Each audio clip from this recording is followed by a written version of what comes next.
Hello, welcome to Shaka Extra Time, a show that comes to you every week. I am Paul Indiho. Joining me from his home in Arlington, Virginia is Shaka Sali himself, aka the Kabale Kid. Hello, Shaka. Hello, Ndugu Paul. How are you? I remain simple, easy, and as some of my fans have suggested, an awesome son of Mother Africa. First and foremost, my condolences to you. Just told me that you lost one of your close relatives. So my condolences to you, sir. Thank you very much, Ndugu Paul. Right. That is the life that we have to deal with. That's the reality we have to learn how to navigate and negotiate, unfortunately. May, of course, my uncle's soul remain in eternal peace. We are talking about Professor Augustine Ouattara, a filmmaker, and a guy who really, in many ways, influenced my interest in the media. Dr. Augustine Ouattara. He taught in the Caribbean. He taught at the University of Dar es Salaam for many, many, many years. He made some films. And he actually, at one time, believe it or not, was a stringer of the English service of the Voice of America in the early 90s. I was talking with Greg Pidio, who happened to be the chief at that time. He also was saddened by the passing away of Dr. Augustine Ouattara. Let's start in West Africa. Again, we see protests, young people taking to the streets, opposition members are taking to the streets, demanding the Ivorian president not to run for a third term. We've often talked about these third term candidates, people who really don't want to go, even when their terms have come to pass. Here we are talking about Alassane Ouattara, the president of Ivory Coast. He looks like he wants to put his political career on the line at this point. I think that in many ways, what is happening in West Africa, and especially in Ivory Coast, is both a good and a bad sign. A good sign because at least the youth and the civil society are essentially asserting their constitutional rights, meaning they are in fact protesting the decision which they say is unconstitutional for President Alassane Ouattara to run for what is notoriously referred to as a third term. In effect, a third term. On the other hand, of course, it is again unfortunate that not only is it Alassane Ouattara, but you can see it across the African continent. There are many, many countries whose presidents have engaged in the political, constitutional shifting of the goalposts once their term is coming nearly to an end. That's not a good sign politically. But you know, there is a historical reason for that. Because when you look at a man like Alassane Ouattara, a man whose mentor was the Ivorian founding president, Houphouët-Boigny. Houphouët-Boigny ruled with an iron fist. He was, in effect, who someone would probably refer to as a presidential monarch. He had no business to deal with term limits. He was there to stay until divine intervention called in early 1990s. That is the man who first appointed Alassane Ouattara as the prime minister. And apparently, Alassane Ouattara secretly admired Mr. Houphouët-Boigny, who had the reputation, by the way, of being more Catholic than the Pope himself, and being more French than the great French general Charles de Gaulle. Of course, I like your analogy of being more Catholic than the Pope. He's arguably one of those guys who built the biggest basilica in Yamoussoukro, a place dominated by actually Muslims. That is correct. And by the way, Yamoussoukro was his hometown, which he in fact declared the official capital of the Ivory Coast. Until then, the capital of the Ivory Coast was Abidjan. And you know, when you talk about that basilica, Ndugu Paul, it cost at least 200 million US dollars, which he basically claimed to have gotten from his own account. And it's quite possible he got it from his own account because, after all, under his tenure, there was barely any difference between his personal account and the state coffers. Shaka, you referred to Alassane Ouattara looking at Houphouët-Boigny as his role model. One could argue that at the time when Houphouët-Boigny was president of the Ivory Coast, the times were different. The country was doing very well under his stewardship or leadership, but you could argue that the times were different, the political environment was different, and they had nothing like what we have today, where there is competition for political space or political parties. They've literally opened up their democracy. So when you say that he admired a guy who was in power until his death, does that mean that he aspires to be that kind of guy? Well, when you look at Houphouët-Boigny, who, by the way, decided, in fact, to conveniently change the pronunciation of his indigenous African name to sound French, Houphouët-Boigny. Of course, I have to apologize that I am basically French challenged. So no one should take me as an authority on that pronunciation. That makes two of us. But having said that, Ndugu Paul, Houphouët-Boigny, by the way, during colonialism, was a minister of state in Paris. He was a minister of state in Paris because, for the French, their colonial policy was based on what they called assimilation. If you spoke French like a Frenchman or like a French woman, if you went to the Sorbonne, the prestigious University of Paris, you ate the type of food that the French enjoyed. You basically used the forks like they did and put on the type of clothes or fashion that the French did. You were considered to be French. So Houphouët-Boigny had in fact earned his right to be French. And even when he became the founding president of Ivory Coast, he was in fact effectively an agent of the French interests.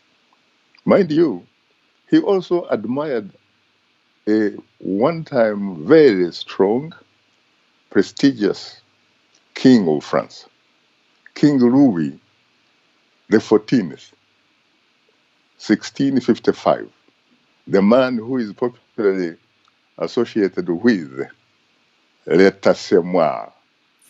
I am the state, and the state is me. If you could see President Houphouët-Boigny, who I referred to as critics referring to as a presidential monarch, having his mentor in King Louis XIV, who reigned in 1655, you can see that Africa has a very, very long way to go.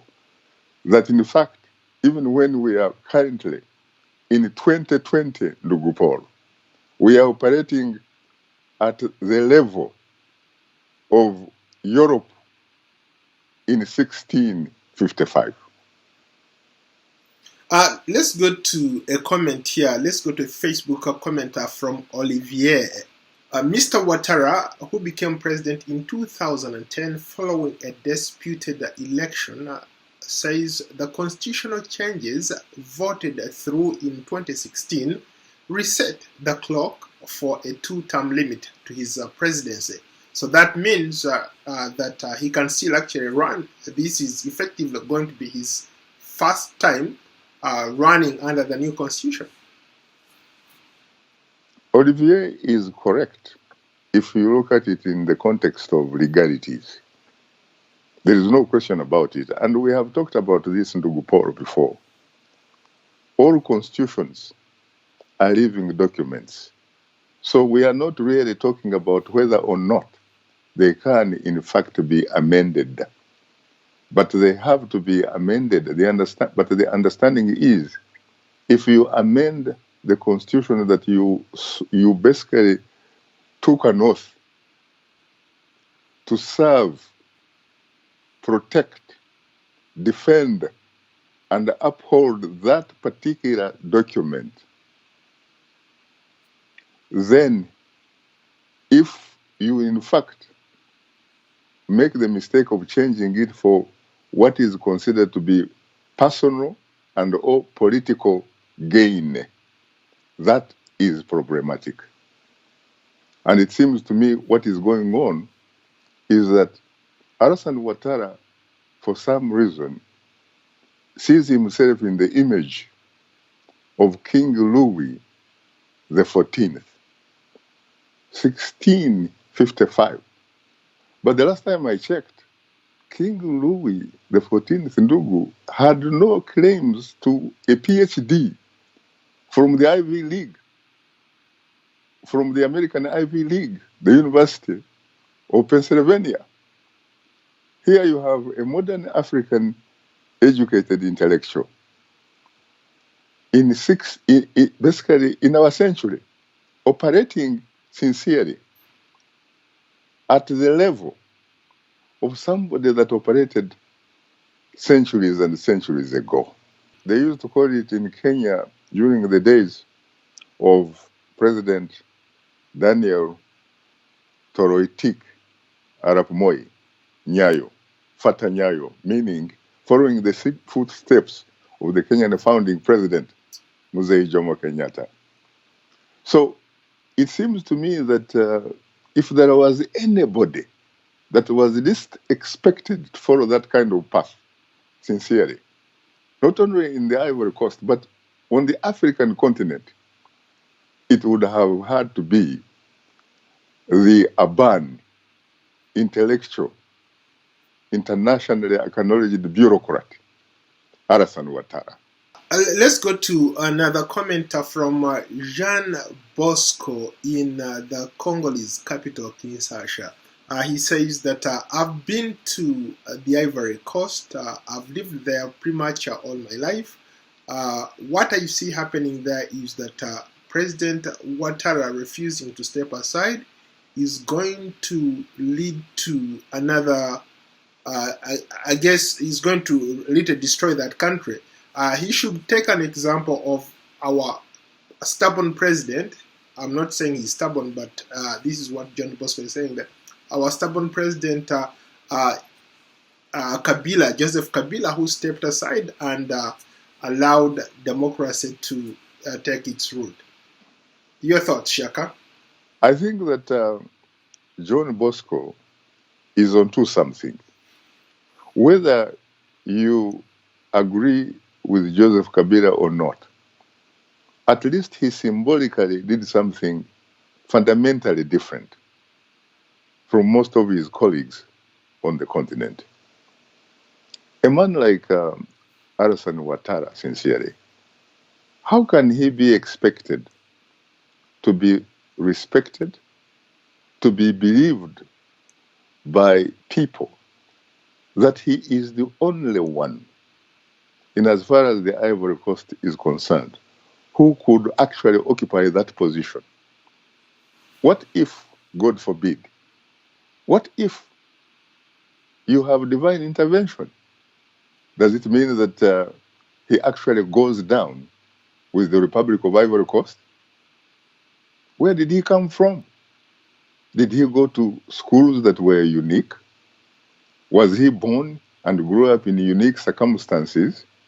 Or does he in fact, or is he in fact the beneficiary of a special political intellectual injection? The injection that gives him the monopoly of being God's gift, of making him a sort of God's political gift to the Ivory Coast. How about critics who said that this is a deja vu again? We saw this happen in 2010 when President Gbagbo, who refused to hand over power to Ouattara himself, that this could be a repeat of what happened in 2010, and not forget that former President Gbagbo was arrested and tried for crimes committed after the post-election violence that led to what we have here. We see Ouattara trying to do the same thing. Can't he, or I wonder what people around him are telling him, if he can't learn from that history of their own country.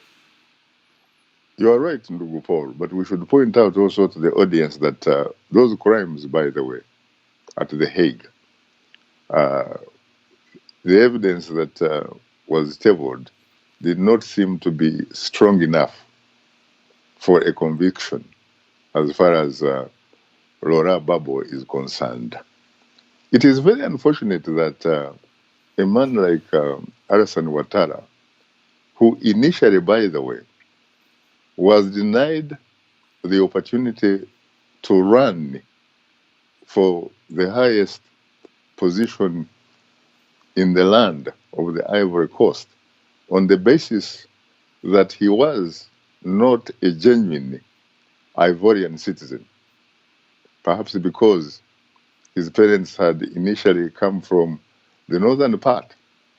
In fact, the neighboring countries, Upper Volta, at the time, currently called Burkina Faso, had actually gone to the Ivory Coast as immigrants, who later became legitimate citizens of that modern political expression known as the Ivory Coast. You know, these countries are what they are, by the way, courtesy of European powers, who in 1884, at the Berlin Conference in Germany, under the chairman, Prince Bismarck, decided to divide Africa among themselves for their own benefit. So for me, I do not see an African sincerely being a foreigner on African soil. But having said that, you know that some of these things are politically sensitive. You know that you are part of a problem. Why don't you be part of solving that problem? I think that it would be a great opportunity for Alassane Ouattara to try and be part of solving the problem in the Ivory Coast rather than exacerbating it. How about the saying that societies or communities get leaders that they deserve? These leaders that you've referred to as gifts from God are what people need. People are always yearning for leadership, and it's very rare to come across people who have those impeccable skills, who have stellar careers in what you characterize as the presidency. There are very few people who have aspired to those positions, and the few that are there think that they are doing a remarkable job. But that's not democracy. That's not social justice. But they subject themselves for periodic elections. Take, for example, the person we are discussing right now, Alassane Ouattara. He's subjecting himself to an election. Isn't that democracy? It is interesting that you qualify it by saying periodic elections. What does periodic elections mean? In fact, it is the other name for periodic elections is periodic selections. Those are elections that are organized and controlled by the incumbent presidents in their countries. These are people who make sure that they appoint nearly, if not all, the members of the Electoral Commission. The members of the Electoral Commission eventually conduct these elections. And when they come up with the results, there is incontrovertible evidence that most of the results of those type of event that you call elections and others call selections are usually not reflections of the will of the people, but the will of those who count the votes. And in some cases, the will of the individual who announces the results, which always, of course, end up reflecting a victory for the incumbent president. Remember, English is a very interesting language. It actually has a saying that whoever pays the piper calls the tune. And let's move on to another topic. When you talk to any Nigerian, you've been to Nigeria, I've been to Nigeria a couple of times, when you see police, you literally want to hide because they're known as the notorious policemen. And I think it got to a point whereby people were fed up and people started demonstrating. And as a result, the president decided to abolish this notorious squad. But what is striking or what is interesting is the simple fact that they didn't ban the squad, but they rather reassigned them to different units. Let's start there. Yeah, I think Paul, reassigning them to other units is not a solution. As a matter of fact, first of all, we have to look at the fundamental root causes of why the police in Nigeria behaves the way you said it behaves. Just like many other countries, the police in Nigeria is a police force, meaning it is there to protect the interests and property of the ogres, the most powerful, the most elite members of society, and not your average day type of citizen. What is really needed, I think part of the problem can only be seen in a much broader context. I have often said that one of my respected professor friends, Ghanaian-born George Aite, has often said that when you look at Africa, when African countries were regaining political independence, they inherited a colonial vehicle. And basically all they did then was changing the driver. He says that in fact what is needed is to come up with a new vehicle that reflects the social, economic, cultural, political values of an African republic. And so when you look at the police, you are essentially looking at a symptom that is reflected in the colonial vehicle that Nigeria inherited. Let's go to an interesting comment from Kelvin Agioboyede. He says, what gives you the moral authority to lecture us on police reforms in Nigeria when in the US there are no police reforms and we see black people being killed on the streets every day? Kelvin, I'm afraid that you have a point, but you know, two wrongs do not make a right. I am saying this because I am a very proud African. I would like to see our people treated with dignity on the African continent, whether they be Nigerian, whether they be Ugandans, where I was born and I come from, whether they be Tanzanians, whether they be Ivorians, Ghanaians, Egyptians. I would like to see our people treated with dignity.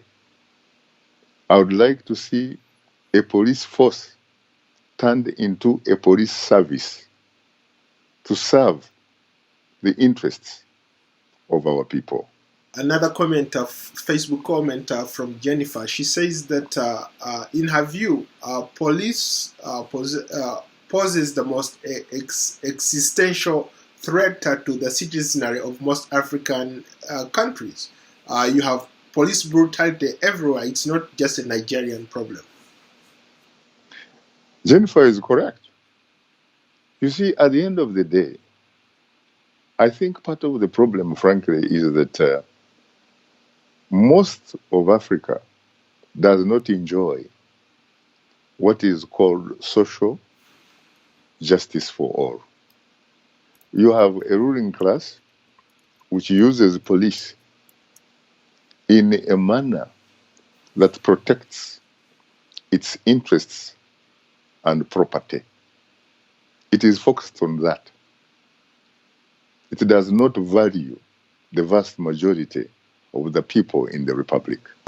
How about people who say that it's not just about reforms written on paper, but it's also going to take a mindset change from the policemen themselves? Because at the end of the day, you're dealing with individuals. Some of these individuals are rogue, or they want to do their own thing, not to follow what is on the books or what the law says. So literally, they take matters into their own hands.